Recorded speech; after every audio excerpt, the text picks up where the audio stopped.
Қалайсыздар, құрметті достар, қайырлы таң, баршаңыз көріп отқаныма қуаныштымын.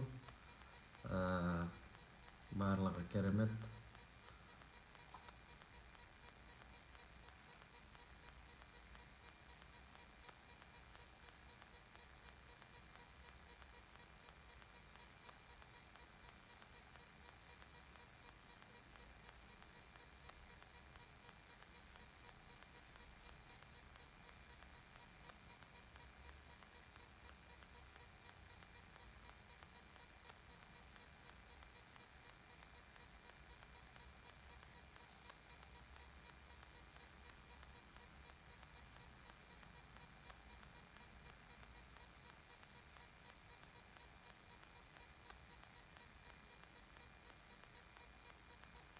Құдай қаласа, бүгін 5-ші сабақты өтеміз. Квантовый скачок 5-ші сабақ. Жалпы көңіл-күйлеріңіз жақсы ма? Жалпы үлгеріп жатырсыздар ма?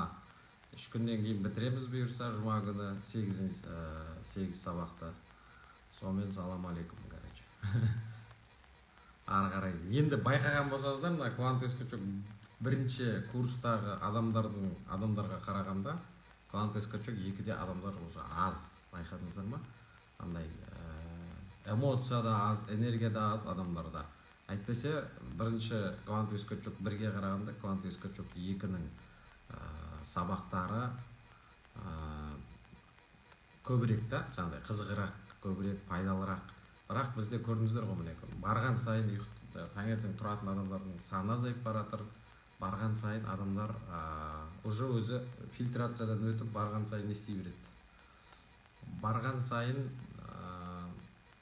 сарала, жаңағыдай таңда ішіне не қыла береді да, сараланып бара береді. Яғни барған сайын азая береді, барған сайын сапасы арта береді. Көп адам ұйқысын жеңе алмайды, көрдіңіздер ма? Ұйқысын жеңе алмайды, нәпсісін жеңе алмайды, жақсы көреді ұйықтағанды, жатқанды, жаңағыдай түк істемегенді жақсы көреміз, сондай халықпыз да кішкене. Сосын жаңағы біруден көреміз өзіміздің кедей болғанымызды. Мен неге барлығын істеп жатырмын, менде неге клиент жоқ?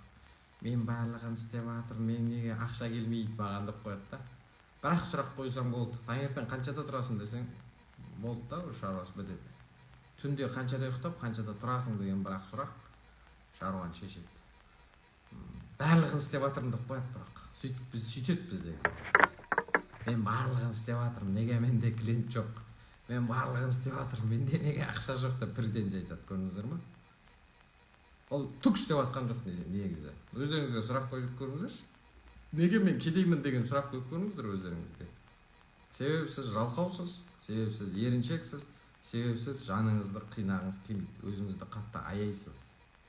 Көрдіңіз ба? Аяйсыз. Ояныңдар, қазақтар. Міне дұрыс айтып жатыр Дәурен мырза. Оянатын кез келді, қазақтар. Ояныңыздар, ұйықтай бермеңіздер. Оянатын кез келді. Таңертең сасып ұйықтай беретін заман өтті. Қазір еңбек ету керек. Қазір біздің мына глобализация заманында, мына роботизация заманында, искусственный интеллект заманында ұйықтай беруге болмайды. Ерте 10-да, 9-да, жарайды 9-да ұйықтауымыз қиын. 11-де хотя бы ұйықтап, 11-де ұйықтап, таңертең 5-те 6-та тұруымыз керек. Сонда ғана ел боламыз.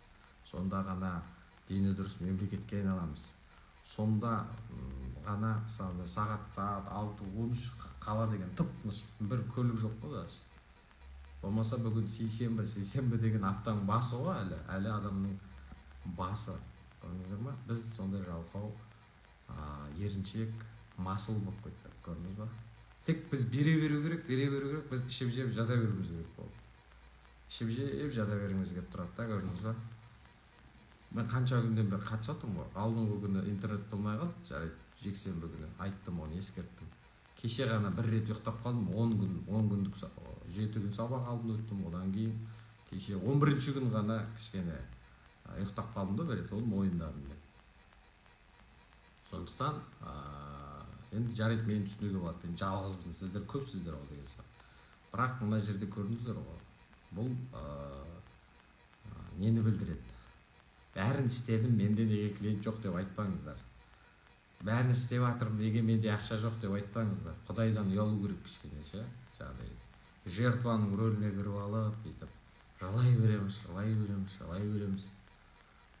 Ташкент деген қалаға барып көріңіздер, еңбекқорлықты үйренгіңіз келсе, Стамбулға барып көріңіздер. Таңертең 4-тен бастап движение ғой Ташкентте.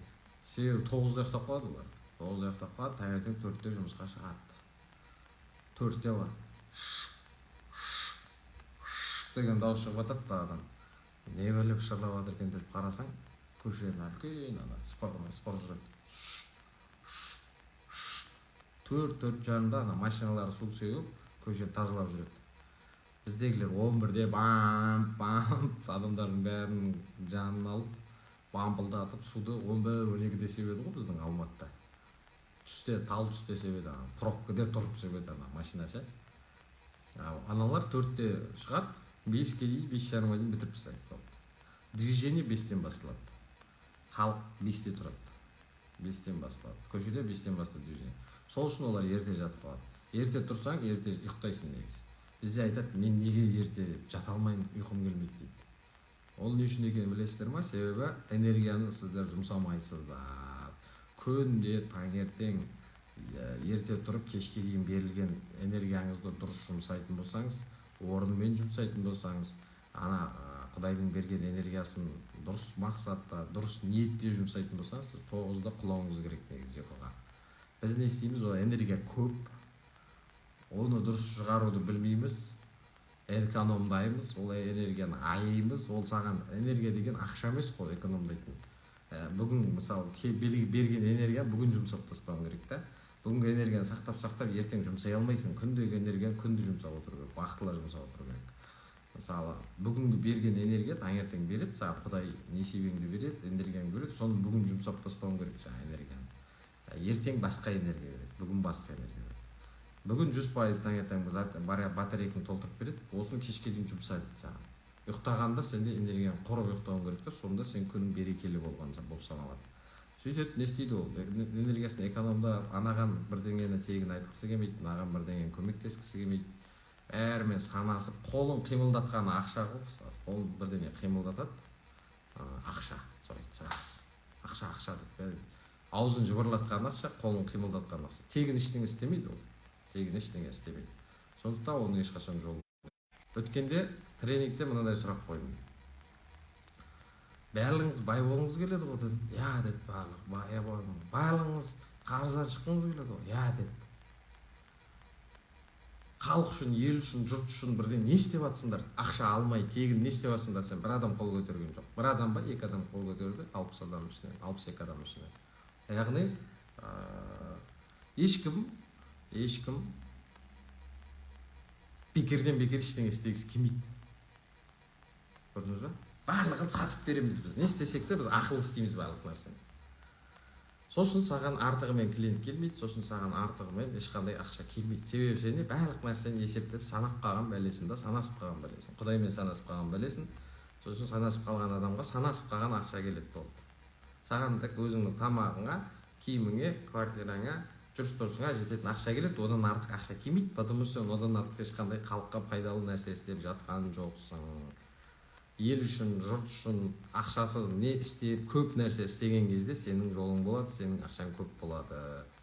Ал егер отырып алып, аузың жыбырлатқаныңа ақша сұрасаң, қолың қимылдатқаны, аяғың жүргеніне ақша сұрай беретін болсаң, саған определенный өзіңе керек клиент керек, одан артық адам келмейді. Себебі сізге ешкім сенбейді. Мынау тек ақша үшін жұмыс істейтін адам, мынау тек қана ақша берсең ғана қимылдайтын адам, бұл тек таза еңбек ететін адам. Мысалы, мен тегін өтіп жатырмын ғой сабақта. Мен ақша үшін істемеймін, мен сіздер үшін істейтінді мен қайта көрсетіп жатырмын. Мен халық үшін, ел үшін жұмыс істеп жатырмын. Конкретный проблеманы шешемін. Конкретный сіздің нәтижеге жеткіземін деп осыны күнді дәлелдеумен әлек болып жатырмын. Дәлелдеумен, көрсетумен сіздердің жаңағы маркетинг деген ол жаңағы бірдеңені қайта шығара беру емес. Маркетинг деген ол өзіңнің жақсы жағын көрсете беру емес. Маркетинг деген не? Ол адамның сеніміне кіру, сендіру. Түсіндіңіз ба? Ана басқа нәрселер жазып қудыртпаңдар. Бәрі жақсы болады. Ауырсаңыздар, дәрігерге көріңіздер. Дәрігердің клиент несінде отқан жоқсыз ғой. Қабылдауында отқан жоқсыз. Сабақ па сабақ. Мазаны алмаңыздар, және ма? Ауырдым, бүйттім деп. Жертва болмаңыздар. Жертвалар жетеді екен. Өлім, еліміздің бәрі жертвалар, бәрі жылай береді таңдайсыз. Ан жерім ауырды, мен жерім ауырды, менде ақша жоқ, менде үй жоқ, менде бірдеңе жоқ, анау жоқ, мынау жоқ, бай жоқ, қатын жоқ. Жертва болуды тоқтатайық, қазақтар, жертва болуды тоқтатайық. Түсіндіңіздер ма? Сіздер қашан ешқандай ақсыз кейбір нәрселерді қосын. Мысалы, энергияны, саған 100% энергияны сенің барлығын сенің жаңағы күшті болған үшін беріп жатқан жоқ та негізі. Сенің негізі еңбегіңе сай, сенің адамгершілігіңе сай, немесе сенің еңбекқорлығыңа сай энергия берілетін болса, саған 100% емес, саған 30% берілу керек еді негізі. 30% ғана энергия жетеді, по-любому сен жұмсамайсың деп. Бірақ Құдай саған күнде сенеді да. Құдай саған күнде сенеді, күнде саған 100% береді. Мүмкін мынау бір артық берген энергияны дұрыс мақсатта қолданатын шығар деп сізге артығымен энергия береді. Күнде сенеді саған. Күнде сені не істейді? Қанша Құдайды алдасақ та Құдай бізге сенеді ғой. Құдайды күнде лақтырамыз, күнде алдаймыз. Сосын мені халық алдап кетті, мен алаяқтар алдап кетті дейміз. Ал өзіңнің алаяқ екеніңнен хабарың жоқ та, сен Құдайды алдап жүрген адамсың. Адамды алдаған ерунда ғой, бер жағы ғой. Сен Құдайды алдап жүрген адамсың, сен өзіңді алдап жүрген адамсың. Мына берілген, Құдай денсаулық берші, мен денсаулық берші деп денсаулық сұрап аласың да, ол денсаулықты вообще пайдаланбайсың дұрыс жерге. Көрдіңіздер ма? Ана таңертең берілген 100% энергия негізі сіздің еңбекқорлығыңызға, сіздің адамгершілігіңізге, сіздің жаңағы турашылдығыңызға, шыншылдығыңызға қарап берілетін болса, 20-30% берілу керек. Менде сізге Құдай күнде сенеді да, бір күн бүгін түзелетін шығар мынау. Мынау бүгін адам болып кететін шығар. Мына кісі пендем осы бүгін жақсы жолға түсіп кететін шығар деп сізге артық энергия беріп жатыр. Сіз 8 сағат тегін күн көріс үшін, бизнес үшін жұмыс істейсіз. 8 сағаттан бос уақытыңызда 4 сағат, 5 сағат халық үшін еңбек ету керек. Яғни баланс сақталу керек. Сатылатын зат болу керек. Сатпай беретін, от души беретін зат болу керек. Сонда ғана сіздің жолыңыз ашылады, сонда ғана сіз танымал боласыз, сонда сіз шаршамайсыз. Мені адамдар сұрайды, күнде 4 сағат, 5 сағат ұйықтайсың, неге шаршамайсың дейді. Адамның энергия шаршамау үшін, адам күні-түні бодрый болып жүру үшін, адам мынандай тоқтамай әңгіме айту үшін, шын көңілден әңгіме айтқан кезде, сондай болады ya, шын көңілден айтқан кезде. Сосын мен шын көңілден әңгіме айтқаннан кейін сіздер күнде рахмет айтасыздар ғой. Сіздер өздеріңіздің энергияларыңызды беріп жатсыздар. Менде таңертең Құдайдың берген 100% энергиясы бар, халықтың берген 100% энергиясы бар. Сонымен 200% энергиямен жұмыс істеймін да мен.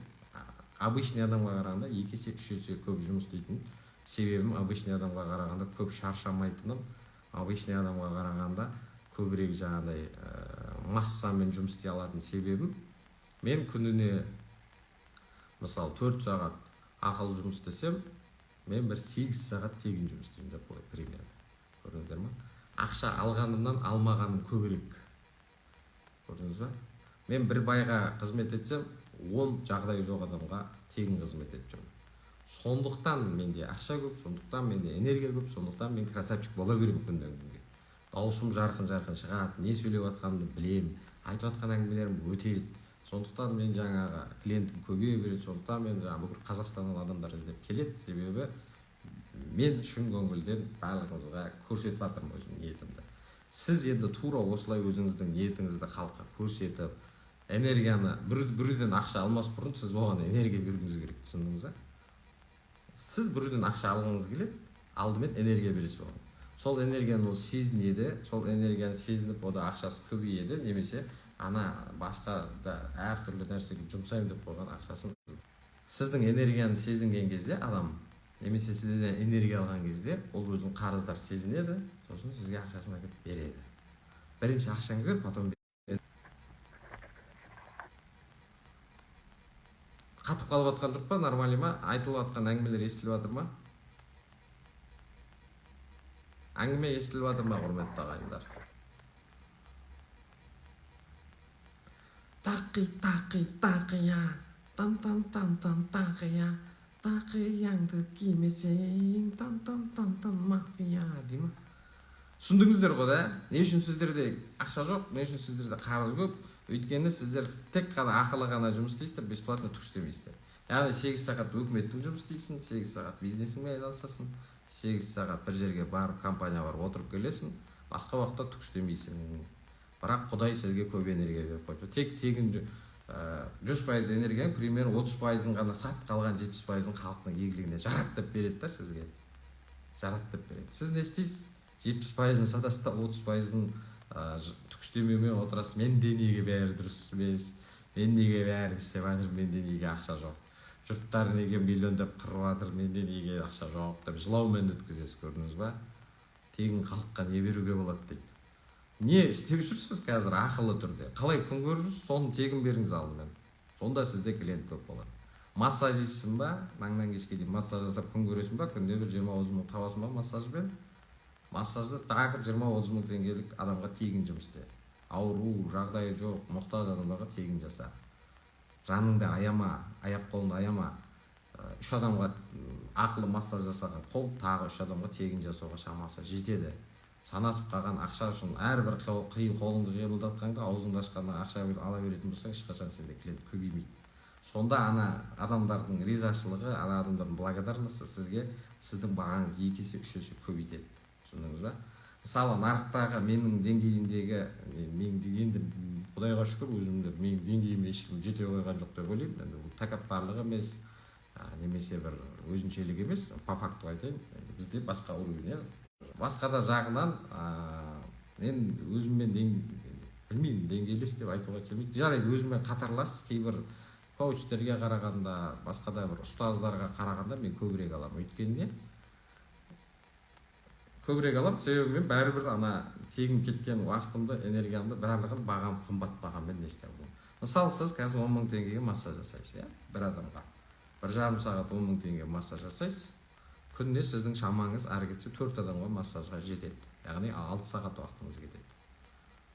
6 сағат қиындау деймін, 3 сағат, 4,5 сағат дейікші. 3 адамнан 30 мың теңге аласыз. 30 мың теңге аласыз.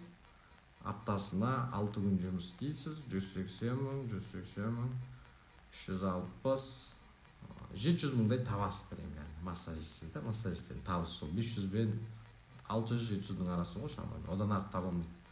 Енді таңертең 10-нан 11:30-ға дейін біреуді қабылдайсың. 11:30-нан 1-ге дейін біреуді қабылдайсың, 1-ден аласың, 2:30-нан 4-ге дейін біреуді қабылдайсың. Дұрыс па? 4-ге дейін. Сонымен 4-ге дейін сенің табысың 30 мың теңге.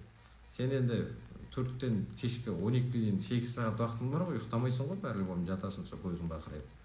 4-тен 5-ге дейін 1 ұйықтап ал да, 5-тен 6:30-ға дейін 1 қабылда, 6:30-ға дейін 8-ге дейін 1 қабылдасаң 2 адам.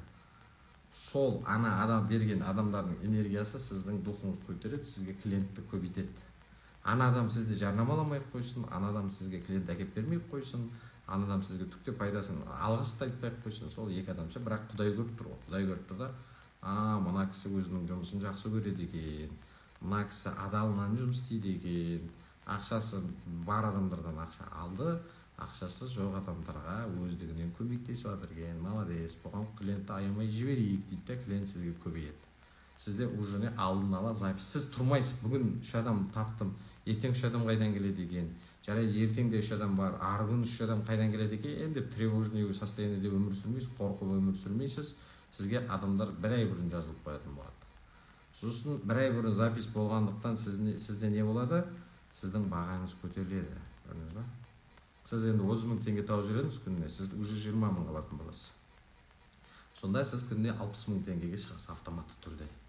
Бірақ сіз 2 адамға тегін қызмет етуді, халыққа шынымен жанашырлық жасауды сіз не істейсіз? Жалғастыра бересіз. Сіздің жаңа күніне 30 мың табатын едіңіз сағат 4-ге дейін. Қазір енді күн сағат 10-дан бастап сағат 4-ге дейін 60 мың табатын болды. Сіз 700 мың таппайсыз айына. Сіз 1,4, 1,5 миллиондай табасыз. Автоматты түрде сен бағаң 2 есе өсті. Көрдіңіз ба? Сосын бір мұқтаж адамға, бір танымал адамға жасайсың. Танымал адамға жасайсың. Көрдіңіз ба? Бір танымал адамға бір нәрсе. О танымал адам айтатын, "Мынау ең күшті массажист, мен білетін" дейді. Себебі ол энергия түк бермей өзінің танымалдылығы үшін ол халыққа тегін контент береді. Ол не үшін танымал болып жүр? Ол тойға тегін шығуы мүмкін. Ол күні-түні өзінің өмірін салады, сіздерді мотивировать етеді. Ол бізде әншілер не үшін танымал болып кетеді? Мыналар неге шегіртке болып кетті, шырылдауық шегірткелер неге көп ақша алады дейді. Себебі олар халыққа көп қызмет етеді негізі. Анау күні түні самолетпен ұшып ана қалан ауылға барып мына ауылға барып анаған барып мынаған барып ол өте үлкен энергия керек. Мен Ақтауға өткенде 2 рет барам деп бара алмай қалдым ғой. Себебі оңай емес, бір қаладан бір қалаға барып. Самолеттің артымен алып қалады, денсаулығың болмай қалады, анау мынау қырт-сырт көп. Мына біздің мына Әлжаппар бірдеңе, Қанат Әлжаппар деген бар. Кім жаңағы Бауыржан Әлқожа деген бар, тағы кім бар? Қайрат Нұртас дегендер жатпайтын бәлелер ғой. Күні түні жүреді анда. Әйтеуір аэропортқа барсам солардың жүргенін көресің постоянно. Тынбайды олар, тынбайды. Сосын бағалары қымбат болып, қазір ғой ол қымбат, ананша алады деп. Олар барым бар еді, осынша еді, келіс, мен сені жақсы көремін десең, олар барып қызмет ете береді. Тегінде қызмет ете береді. Қайрат Әділгерей дегендер, мен Қайрекеңді жақсы танимын ғой, Қайрақа деген кісімен жақсы араласамыз, сөйлесеміз, сыйласамыз. Ал тегінде шығады көбіне, жағдайына қарай достарына өте үлкен скидка жасайды, жағдайын жасайды. Санасып қалған бәле емес ол кісі. Ол кісі былай халық үшін өзінің жұмысын жақсы көреді. Асаба ғой, асабамен жүре береді былай. Сондықтан олар не как будто бай, тез байып кеткен сияқты болып көрінеді. Біз олардың не күні түні ол не істейді? Арзымаған ақша үшін ол дубляжда жүр. Қайрақаңның дауысы бүкіл сериалдарда жүр. Ол үшін қанша 50 мың ба, 100 мың, 150 мың ба зарплата үшін ана дубляж деген өте қиын жұмыс. Өте қиын. Энергия затратный жұмыс. Кішкентай бір студияға кіріп алып, бір жаңағы тарихи бір кейіпкердің жаңағы турецкий сериалда дауыстау деген, дыбыстау деген өте қиын жұмыс. Егер Қайрақаңмен істемеймін, маған дыбыстауларымды ұнамайды маған дубляжды деп қойып кететін болса, ол жағдайды былай да жасап жүрген жігіт. Бірақ не соны жақсы көреді жұмысын. Сол жұмысын жақсы көреді, сол жұмысын сүйіп істейді. Айтады, сол асабалықтан тапқан қарағанда сол 100-150 мың ба, 200 мың табатын, дубляждан табатын ақшам берекелі дейді да, көрдіңіз ба? Ол не? Ол дубляжды халық үшін істеп жатыр. Халық үшін, сіздер үшін, сіздер соның дауысын. Біз не істейміз? Кино көріп отқанда каждый раз соның дауысын есту арқылы өзіміздің энергиямен обмен болады бұл арамызда. Сондықтан Қайрақане ол системаны түсінеді, осознанно түсіну мүмкін, неосознанно түсіну, әйтеуір түсінеді. Сондықтан ол дауысы Қазақстанда бүкіл сериал қарап отқандар оның дауысын таниды, дауысын жақсы көреді. Сондықтан ол ақшада береке болады. Берекелі ақша, берекесіз ақша деген болады, қазір сол туралы айтамын. Сондықтан құрметті ағайындар, өздерінің жұмыстарын жақсы көресіздер ма? Жақсы көрсеңіздер, ақша үшін жұмыс істемеу керек. Көрдіңіз ба? Ақша үшін и так ақша келеді, егер сен өзің сүйікті жұмысын жасасаң. Егер сен массажистсің ба, массажыңды жақсылап жасасаң, адамдардың конкретный бір ауруын шешіп, денесін бір жібітіп, денесіне бір пайдаң тигізетін болсаң, адамдар өздері саған кезекке тұрады. Ал егер сен тек ақша ғана істейтін болсаң, ол болмайды. Жаңа мемлекетте тегін жұмыс істейміз, сол жаңағыдай. Ол жата ма ол энергия дейді. Жатады, конечно. Мемлекеттік қызметте сонда істеп жүргендер бар. Мизерный суммаға мемлекетте жұмыс істеп жүрген адамдардың барлығының берекелі болатыны, өмірі берекелі, жұмысы берекелі, аз ақшасы барлық жерге берекелі болатын, олар халықтың ризашылығын алып жүрген адамдар.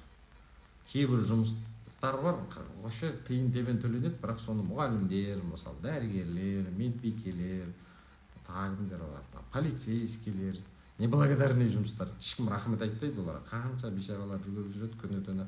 Мемлекетте жаңа басшылардан сөз естеді, халықтан сөз естеді. Сонда да олар тастап кетпей жүр ғой. Карантиннің кезінде мұғалімдер мен дәрігерлерге мен тегін көмектестім, тегін сабақ өттім, мен рахмет айттым соларға. Құрметті мұғалімдер, ұстаздар қауым, сендерге рахмет. Құрметті сайлау болса да бейшара сендер жүгіресіңдер, жаңағы субботник болса да сендер жүгіресіңдер, жаңағыдай не бар, барлығында мұғалімдер жүгіріп жүреді. Мұғалімдерді анау да келіп пайдаланады, мынау да келіп пайдаланады. Біреудің ерке баласын жылағанда көтеретін сол ата-ананың әңгімесін көтеретін да сол завучтың әңгімесін де көтеретін, директордың аблано, гарано, министерство, акимат, управление барлығы келіп әңгіме айтатын, ол не? Мұғалімдер. Тура солдай дәрігерлер. Оған анау управление здравоохранениеден де әңгіме айтады, акиматтан, оған министерство здравоохранения де әңгіме айтады, оған каждый пациент, каждый кемпір, шал ауырып тұрған, жыны ауырып тұрған кезде, сен сіркең су көтермей тұрған кезде, сен дәрігерлердің миын жейсің. Болса ше, жасайсың ба, как будто бір.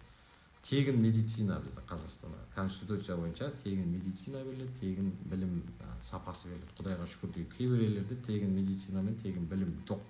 Алматыда қазір мен қаланың ортасында тұрып, бір звонокпен жасадым, өткенде 7 минутта келді. 7 минутта скорый келді. Әйелім ауырып отыр еді.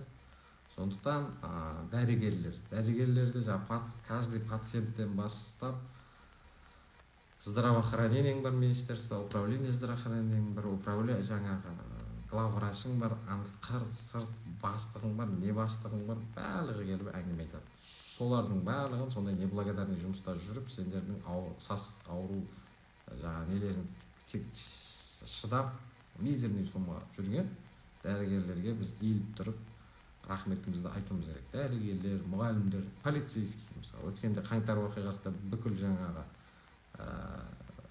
барлығы қашып кеткен кезде сол полицейскийлер төбелесті ғой соңында. Мен полицейскийлерге деген құрметім артты. Әйтеуір бір сенетін силовой структура бар екен Қазақстанда. Мен алдында кішкене стереотип болатын полицейскийлерге деген. Соңғы қаңтар оқиғасында мен көзіммен көрдім. Мына жерде Байтұрсынов бойындағы ДВД, сосын менің бойындағы ДВД, 3 ДВ-ның ортасында тұрам, акиматтың еще 4-еуінің. 4 жақта да түні атысты олар, до конца соғысты. Оларды тиын тегенге. Сосын Асхат карантиннен кейін мұғалімдердің қадірін түсінді, мұғалімдердің зарплатасын 300-400 мыңға дейін көтерілді. Енді лайық болды. Карантиннен кейін дәрігерлердің де ақшасы көтерілді. Оларға да внимание бөле бастады. Сосын полицейскийлерді қаңтар оқиғасынан кейін түсінді, мыналар ел үшін конкретно тұрып беретін адамдар екен деп, оларға да жақсы машина берді, жақсы жағдай жасап жатыр. Сосын военныйлар деген бар. Тоже неблагодарный жұмыс. Казармадан казарма, полигоннан полигон, үй көрмей, жер көрмей жүресің тиын тебен үшін. Оларға да аз төлейді, оларға да қазір жағдай жасап жатыр. Сосын кімдер бар? Мемлекеттік қызметкерлер. Мемлекеттік қызметкерлер, сіздерге рахмет. Мен мемлекеттік қызметте анандай условияда, андай бағада жұмыс істемес едім. Сондықтан сіздер бізге қарағанда не істеп жатсыздар? Көбірек еңбек етіп жатсыздар. Бұл әңгіменің бәрін не үшін айтып отырғанымды түсініп отырсыздар ма? Энергия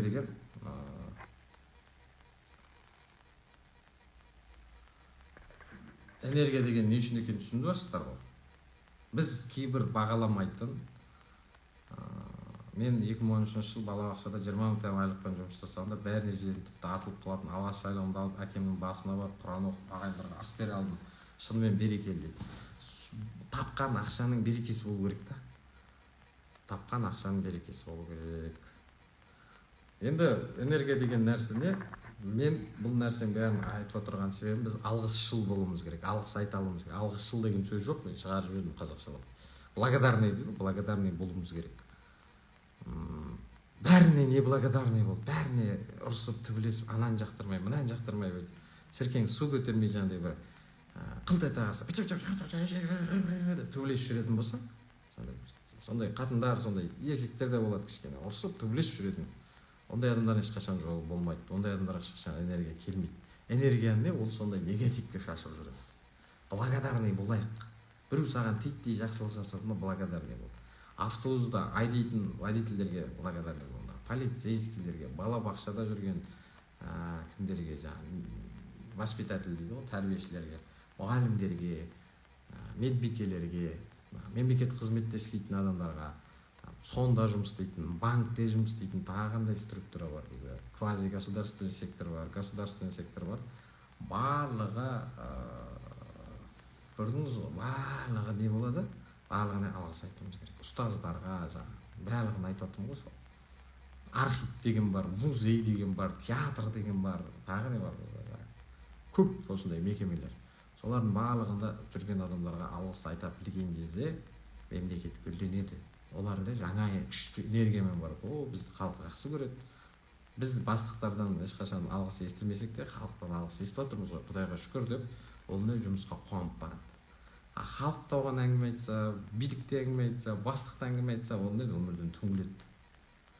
Бизнеске кетемін дейді ғой, сонша дейді. Сондықтан осы мемлекеттік қызметте аз сомаға ел үшін, халық үшін қызмет етіп жүрген барлық маман иелеріне мен өзімнің алғысымды білдіремін. Біз сіздерді сыйлаймыз, біз сіздерді жақсы көреміз. Ешкім автобус жүргізбей қойса, автобус ешкім айдамай қойса не болады? қалада бір жерден бір жерге қалай барасың? Метроны ешкім айдамай қойса, ақша саз деп ешкім музей істемей қойса, ақша саз деп бәрі мектепте істемей қойса, ақша саз деп барлығы медбике болмаса, ешкім дәрігер, полицейский болмаса, кім мына мемлекет көтереді, көрдіңіздер ма? Біз көрінбейтін нәрсе, энергиялар деген сол жерде жатыр, көрдіңіздер ма? Сондықтан сыйлайық, құрметті ағайын. Депутаттар бар, тегін жұмыс істеп жүр. Сонда да разы болу ғой, благодарность деген сол, разы болу, алғыс айта білу. Депутаттарға да жақсат жоқ. Бешаралар тегін істейді. Халықтың сөзін сөйлейін деп күнде ананың әңгімесін тыңдайсың, мынаның әңгімесін тыңдайсың, оны билікке жеткізе алмайды. Мына жақта не боласың, жек көрінішті боласың халық үшін. Халық биліктің сөзін сөйлейін деп халықтың алдында жек көрінішті боласың, халықтың сөзін сөйлейін деп биліктің алдында жек көрініш боласың. Ең соңында сен козел отпущения болып қор болып кетесің.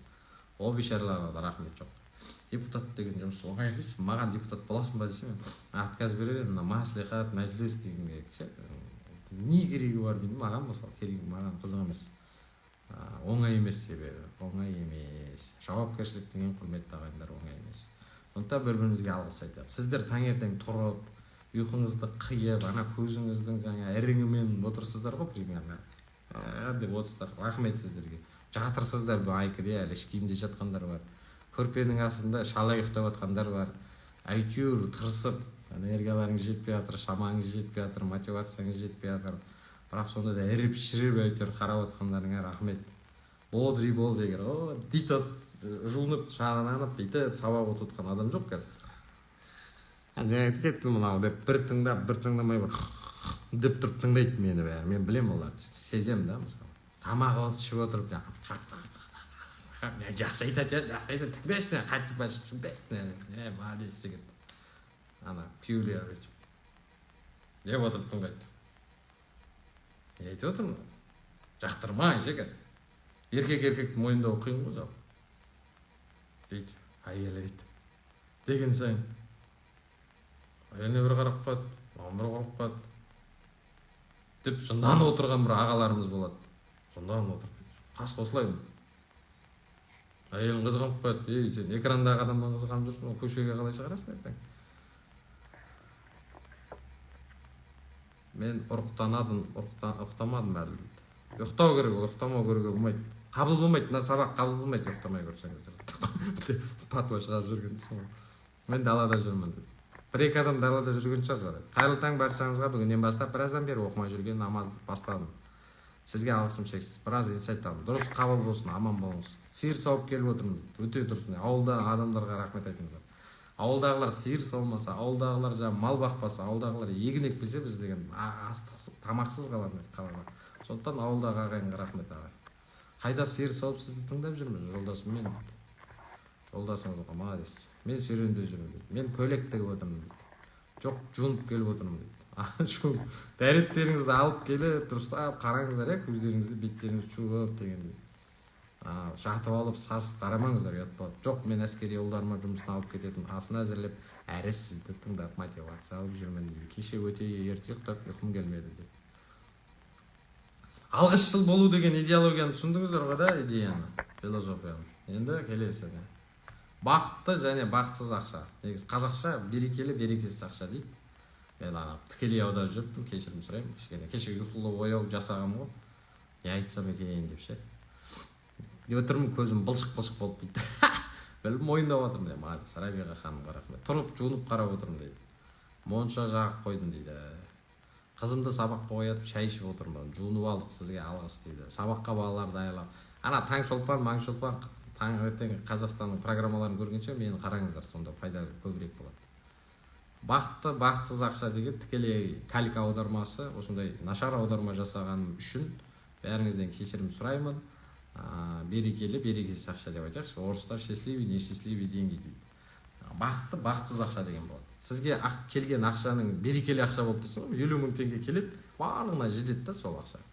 Ол келген ақшаның барлығына жету үшін, значит, ол ақшада энергия бар деген сөз. Ана адам от души берді деген сөз. Дұрыс па?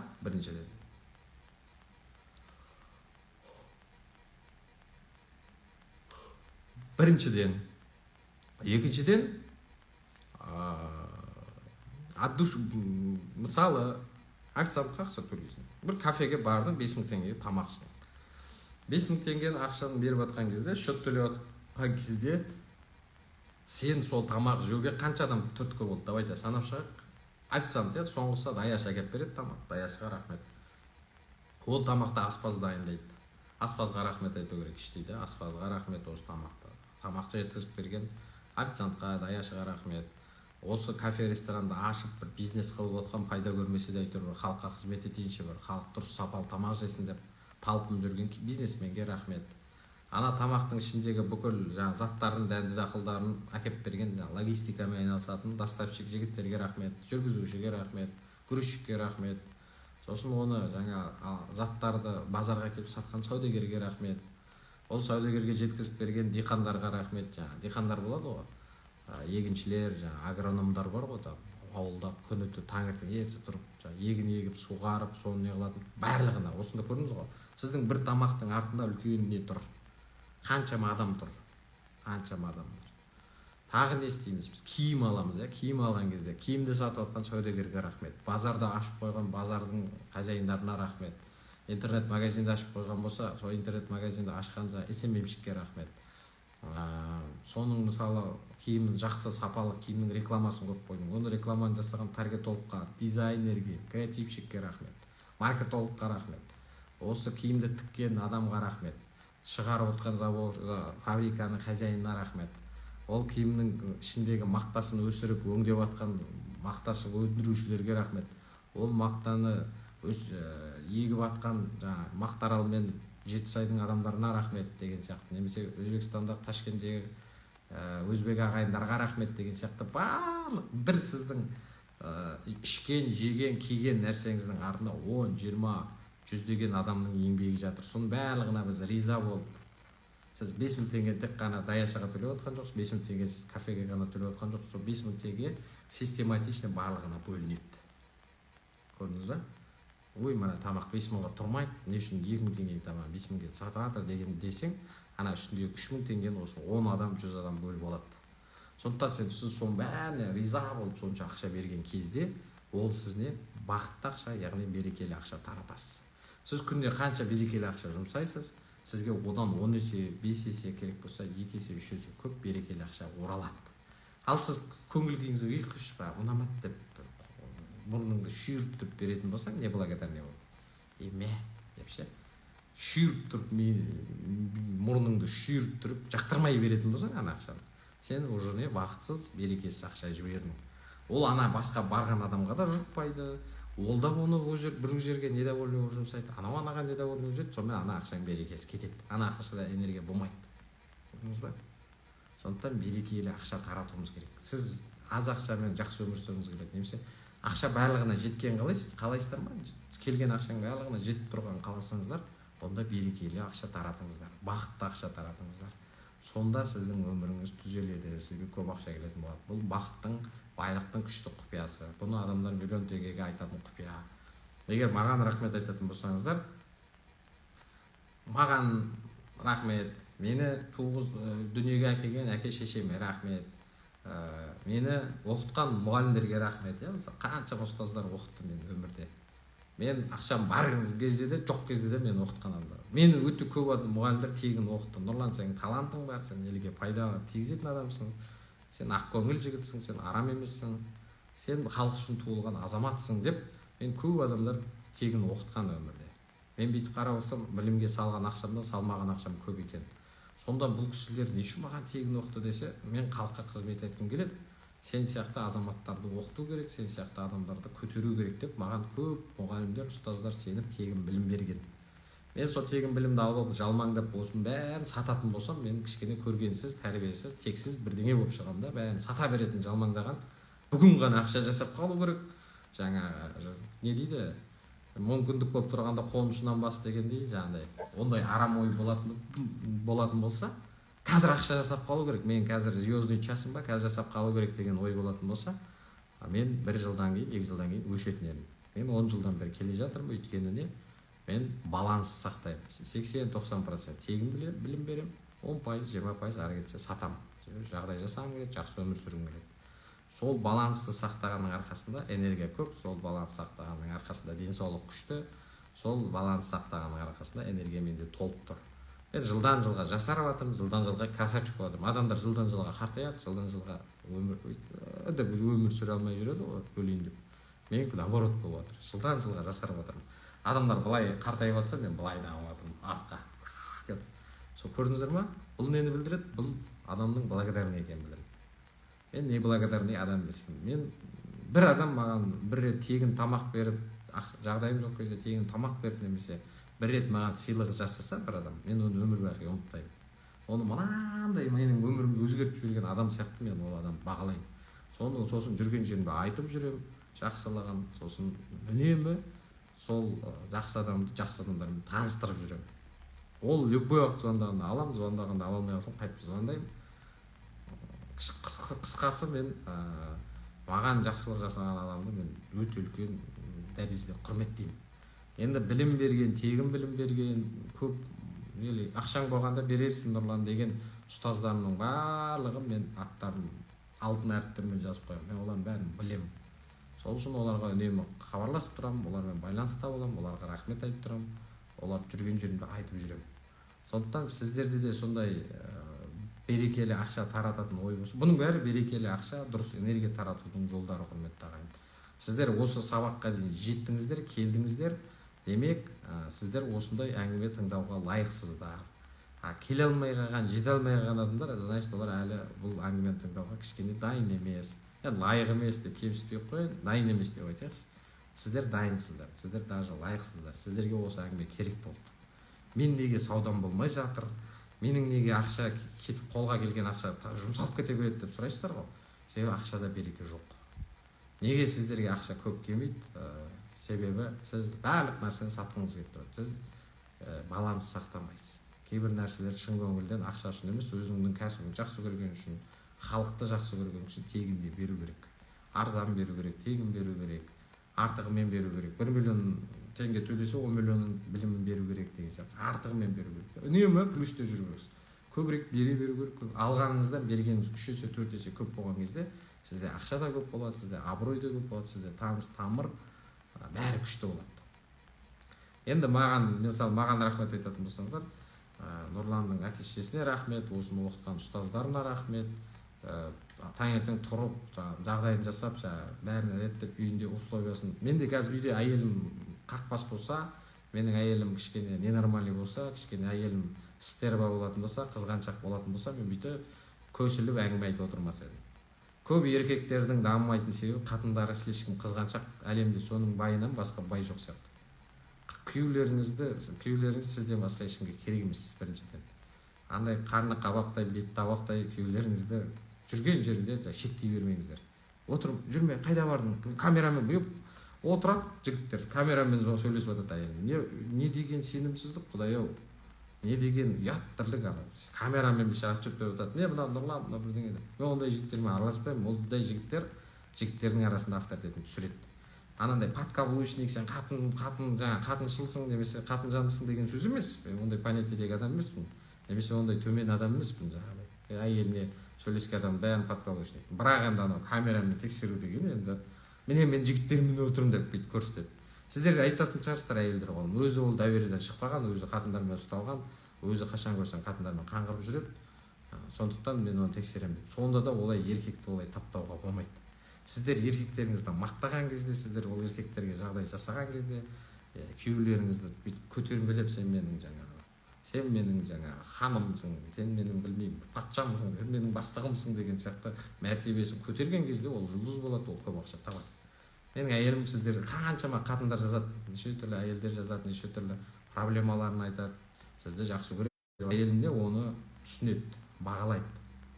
Сен халыққа қызмет етіп жатсың, значит, сен тек қана менің байым деген функцияңдан бөлек сен елдің адамысың, жұрттың алдында жүрген адамсың деп маған артық әңгіме айтпайды.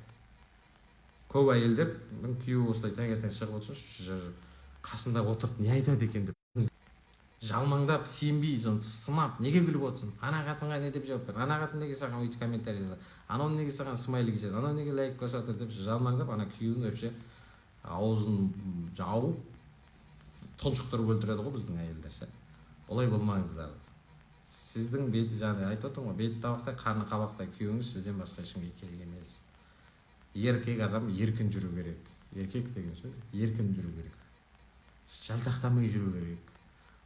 Так бастығы бір жалтақтатады, достар бір жалтақтатады, сіз бір жалтақтатасыз, әке-шешесі мына жақтан қыспақ қалады, сосын ол бейшарада қайдағы қалай ол ақша табады? Түсіндіңіз ғой? Күйеуге еркіндік беріңіздер. Күйеу даланың адамы, жүрсін далада. Жүрсін, көрсін, ақша тапсын, аралассын, ана ортаға кірсін, мына ортаға кірсін, таяқ жесін, басы тасқа тисін. Үйге келеді ғой сүмірейіп. Айналып, ат қазығын табады дегендей, айналып, үйге өтер ішсін, жесін, қаңғырсын, әйтеуір үйге келеді басы сол маңдап дейді. Өзі түсініп, кінәлі сезіммен келіп тұрып, көзі мөлдіреп, кіргізе ме екен, кіргізбей ме екен деп. Сондықтан біз еркектер сондай кішкене еркектерский солидарность, мужской солидарность ретінде айтып қояйын. Ер азаматтарды қатты қинай бермеңіздер, жамандай бермеңіздер, құнсыздандыра бермеңіздер. Еркектеріңізді бағалаңыздар. Еркектердің мәртебесін көтеріңіздер. Қазақстан қашан дамиды, қашан еркектер өз орнын тапқан кезде дамиды. Жаңағыдай. Мен феминистпін негізі. Әйелдердің сөзін сөйлеймін. Өмір бойы әйелдердің сөзін сөйлеп келатырмын. Еркектерге ақыл айтып келатырмын осы кезге дейін. Бірақ сіздер кішкене осознанно сауатты әйелдер болған, қауымы болғандықтан дәл осы әңгімені қазір мен интернетке айттым, 90% әйел мені талап жеп қояды. Сіздер осознанно іріктеліп келген әйелдер болғандықтан айтайын, күйеулеріңізді шектемеңіздер, күйеулеріңізге мүмкіндік беріңіздер, жарай ма? Сөйтіп жаңағы менің әйеліме рахмет айтып қойыңыздар. Менің әке-шешеме, ұстаздарыма рахмет айтып қойыңыздар. Өзіме ғана емес та.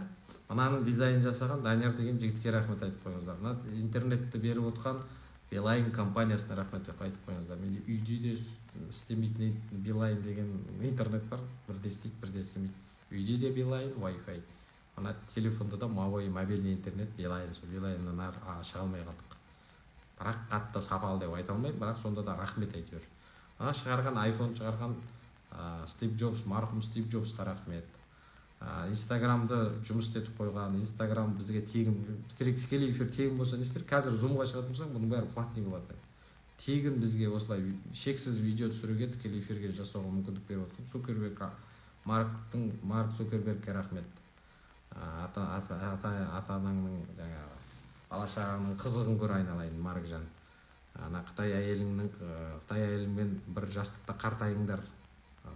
Еврей болсаң да елге жаның ашып жүр, ел үшін қызмет етіп жүрсің, қазаққа қызмет етіп жатсың, қанша басқа ұлт болсаң да өліп жармай. Сөйтіп рахмет айтып көру керек. Марқұм Стив Джобстың дұғаларыңызға қосып қойыңыздар. Марқұм Стив Джобс жақсы адам болған,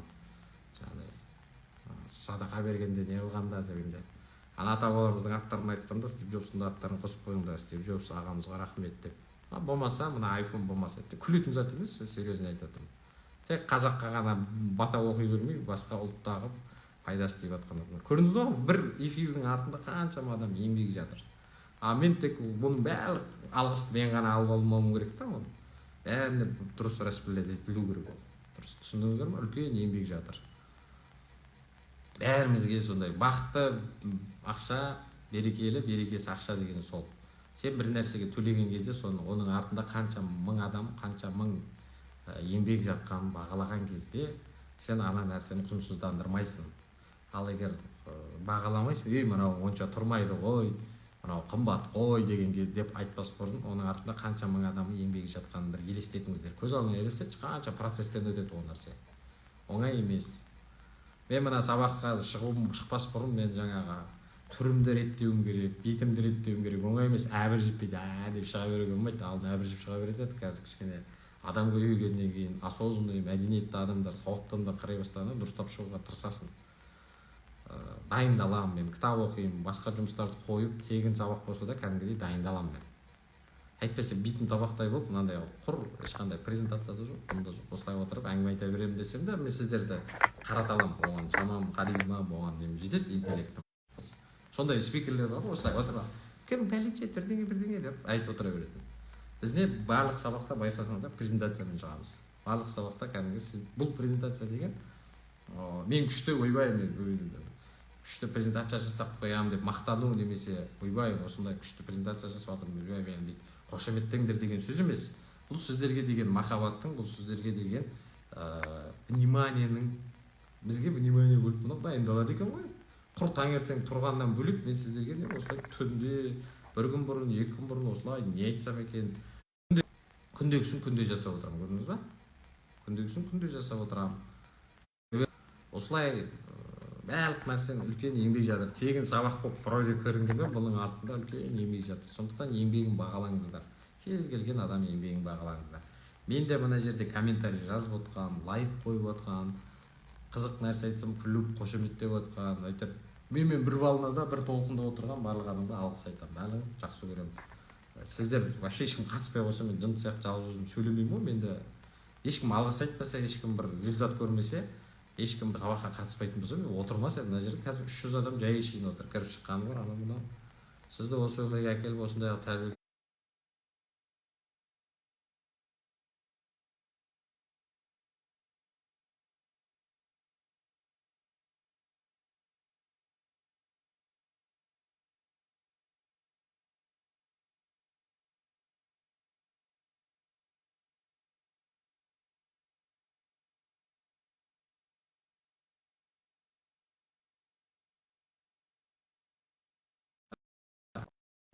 Камера қойып жатыр. Мен жақындасам, энергиямды ана камералар.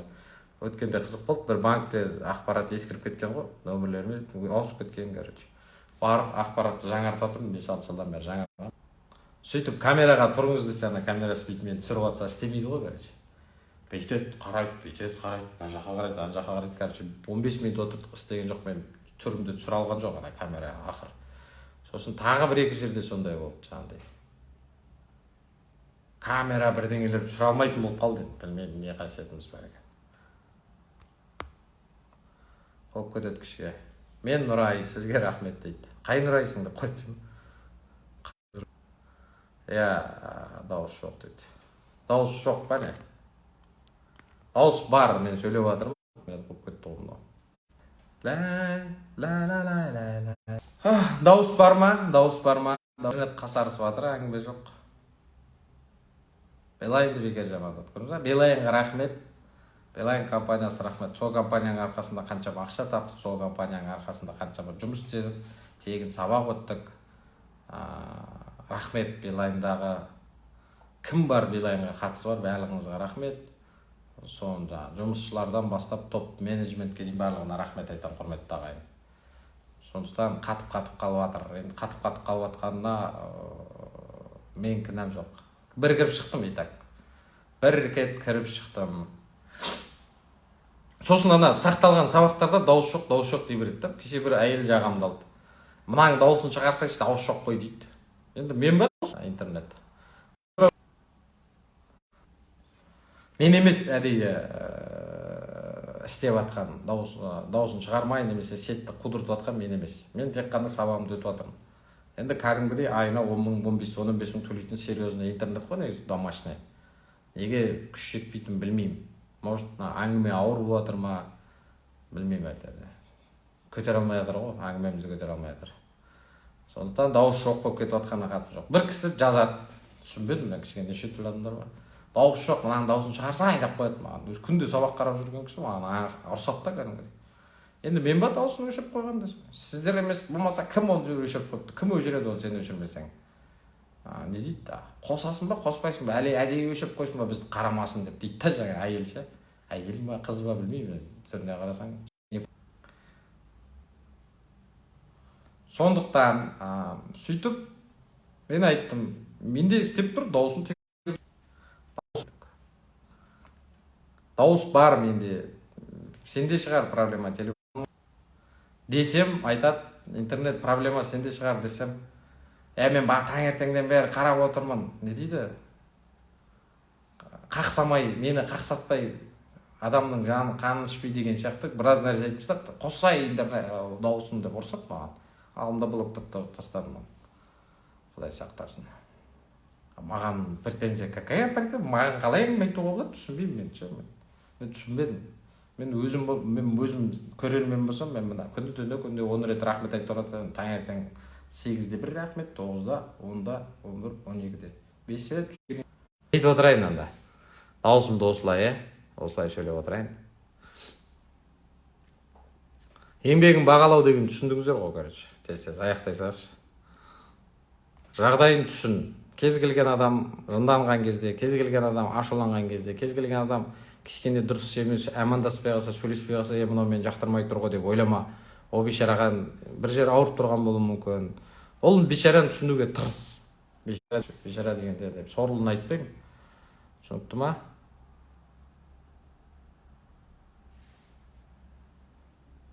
Жағдайын түсінейік, ситуациясына жаман болмаймыз, құрметті ағайындар. Жарай ма? Сет қылып тұрау деймін, ол сіздің кінәңіз емес дейді. Мен сет қойғаннан мен кінәм емес точно. Сондықтан құрметті достар, жұмыс істеп тұр. Интернет дұрыс жұмыс істемеген үшін кешірім сұраймын. Ертең мобильный интернетті дұрыстап реттеп қоямын. Барлығын реттеймін. Баршаңызға рахмет. Бүгін сабақ 1 сағаттай болды, 59 минут па, 58 минут. Баршаңызға рахмет. Көптеген адамдар көрді. 5-ші сабақ, соңғы 3 сабаққа кішкене энергия жетпей жатыр. Қолдап, рахмет айтып, комментарий жазып, әрқайсыңыз 100-200 досыңыздан шақырып, бізде квантовый скачокте 7 сабақ бар. Мына квантовый скачок 2-де уже 5 сабақ бар. 12 сабақ болды жалпы. 12 сабақ болды. 12 сабақты көбірек таратыңыздар. Менің парақшам жабық парақша, сондықтан олар менің парақшама жазылсын. Айтыңыздар, жазылмасаң қосыла алмайсың.